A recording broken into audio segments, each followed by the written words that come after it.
Bonjour à tous et bienvenue sur la chaîne cryptorobin.fr. Mon nom est Riansu et à travers cette nouvelle vidéo, je vais vous parler de Kusama, un projet qui a été lancé en 2019 par Gavin Wood, le cofondateur de l'Ethereum et de la fondation Web 3.0. Si ce projet vous intéresse ainsi que ses particularités, son mode de fonctionnement ou son jeton, ne manquez pas de regarder cette vidéo jusqu'à la fin. D'ailleurs, si vous souhaitez rester à jour sur tout ce qui bouge dans le domaine crypto, suivez-nous sur Facebook, Twitter et Telegram. Vous trouverez tous les liens nécessaires dans la description de cette vidéo. Rejoignez-nous et restez à jour. Comme d'habitude, on commence par définir ce qu'est le projet. Alors Kusama, c'est un environnement de pré-production de Polkadot qui permet aux développeurs d'expérimenter et de tester de nouvelles blockchains ou des applications. De cette manière, il est comme une antichambre pour les développeurs qui veulent tester leur version avant de les lancer sur Polkadot.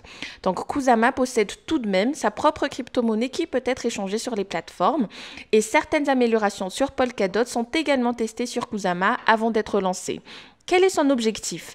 L'objectif principal de Kusama, c'est de faciliter et de donner aux développeurs plus de flexibilité lors de leur finalisation du design de leur projet sur Polkadot.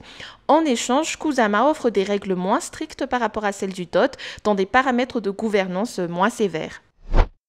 Quel est donc le point commun entre Kusama et Polkadot? Eh bien, Kusama imite la plupart des caractéristiques principales de Polkadot. Prenons par exemple les deux types de blockchain, avec un réseau principal appelé Relay Chain où les transactions sont permanentes et une deuxième dénommée Parachain. Mais malgré ces similitudes, qu'est-ce qui rend Kusama unique? Eh bien déjà, il permet aux projets sur Polkadot de créer une base d'utilisateurs et de gagner l'attention de la communauté avant leur lancement définitif. Ensuite, la plupart des blockchains utilisent un testnet pour le développement de leurs projets et leur application décentralisée ou dApps. En utilisant un réseau de blockchain live, Kusama est capable de fournir un marché réactif et des conditions de testnet que ne possèdent pas les autres chaînes. Il faut aussi savoir que Kusama propose des paramètres de gouvernance modifiés qui permettent d'opérer 4 fois plus rapidement que sur le réseau de Polkadot. Il dispose aussi de parachains uniques qui permettent aux utilisateurs de lancer des blockchains de niveau 1 en parallèle avec celui du réseau de Kusama. Donc cela permet d'assurer la sécurité des parachains mais aussi d'augmenter la scalabilité et l'interopérabilité du réseau de Kusama. Maintenant, comment fonctionne Kusama? Alors, le réseau permet la création de deux types de blockchains que sont de 1, la Relay Chain ou la chaîne de relais. Il s'agit de la blockchain principale de Kusama qui est le réseau où les transactions sont finalisées. Et pour atteindre une vitesse plus rapide, la Relay Chain sépare le processus d'addition des nouvelles transactions de leur validation.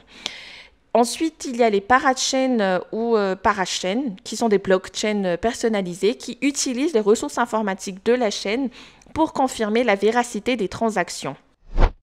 D'abord, quelques mots sur la Relay Chain, ou encore la chaîne de relais. Elle utilise une variation de l'algorithme de consensus Proof of Stake appelé Nominated Proof of Stake. Et le système permet à tout le monde de stocker le jeton KSM en verrouillant la crypto-monnaie dans un contrat spécial.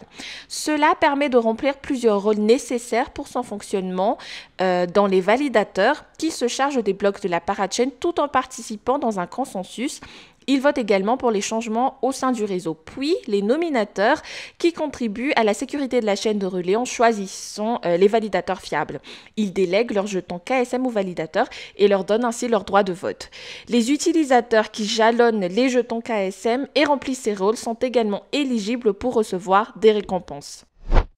Parlons maintenant du substrat. Alors, Parity Technologies, une compagnie créée par le fondateur de Kusama, Gavin Wood, a développé les substrats ou substrats.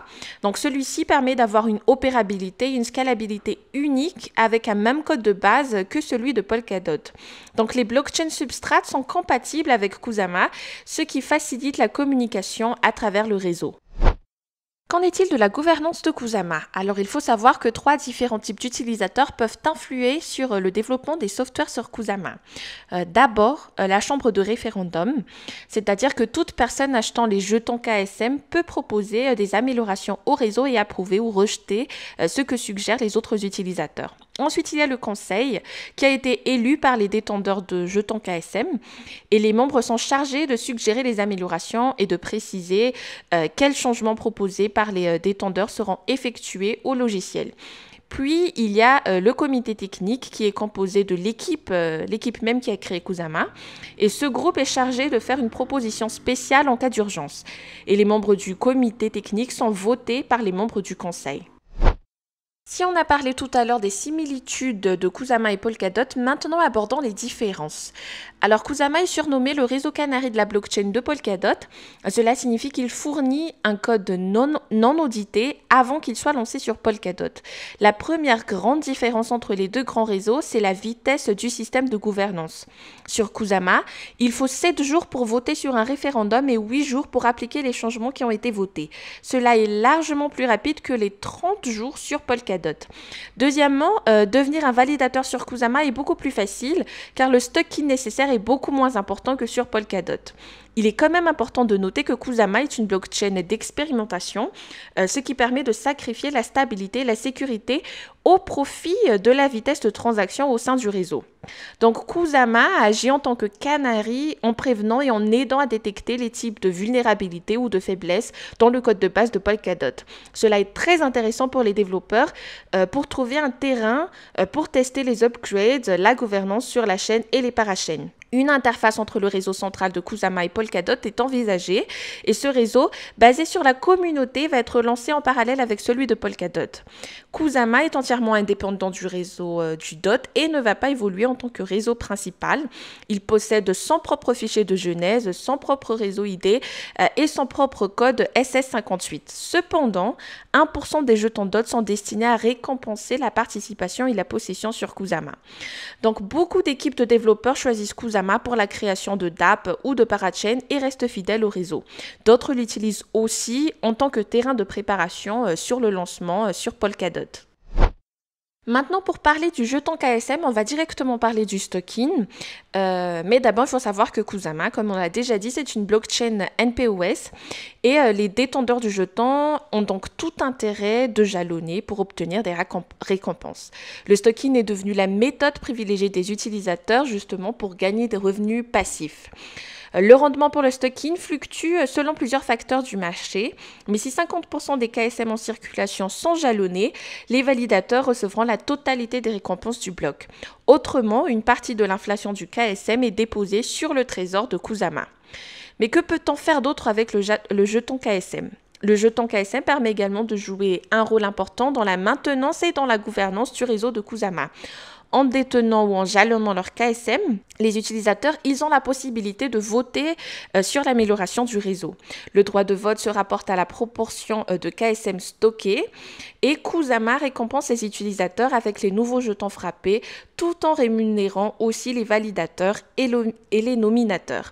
Il n'existe aucune limite sur le montant de jetons KSM en circulation, tout comme le taux d'inflation. Parlons maintenant de la feuille de route de Kusama. Alors en 2019, il y a eu le Kusama CC1, c'est-à-dire Chain Candidate 1, qui a vu le réseau débuter avec un POA, Proof of Authority, avec des nœuds de validateurs opérant exclusivement sur le Web 3.0. Puis il y a eu la version 2, Chain Candidate 2. Il s'agit d'une upgrade qui améliore quelques problèmes du réseau, suivi de la transition vers le système de NPOS.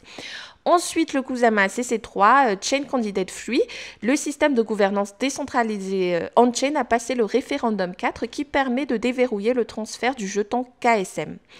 En 2020, il y a eu l'échec de la tentative d'upgrade de la version 1034 à cause d'un problème d'attribution de nom. Et l'équipe de Polkadot a réagi ensuite en lançant une série de mises à jour qui a renversé la chaîne et en rejetant l'upgrade.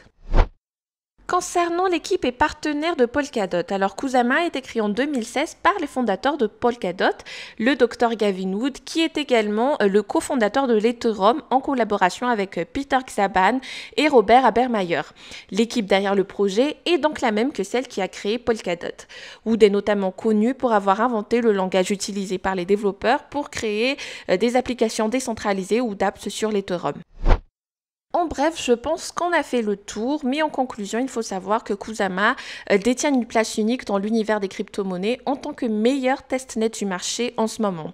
Et la vitesse plus rapide de la chaîne conduit à des opportunités lucratives et innovantes pour les investisseurs et les utilisateurs. Et non seulement Kusama a été créé par le fondateur de l'Ethereum, mais l'équipe de développement est la même que celle de Polkadot. C'est la raison pour laquelle KSM peut être le leader des testnets pendant un bon bout de temps tout en étant un acteur important dans la production des dApps. Et ça y est, cette vidéo sur Kusama se termine ici. Dites-nous en commentaire ce que vous en avez pensé. N'hésitez pas à lâcher un like et surtout à vous abonner à notre chaîne si vous êtes intéressé par les actualités sur les nouvelles crypto-monnaies ou sur les anciennes. Activez aussi la petite cloche pour ne pas manquer nos prochaines vidéos. Et quant à moi, je vous dis à très bientôt. Ciao!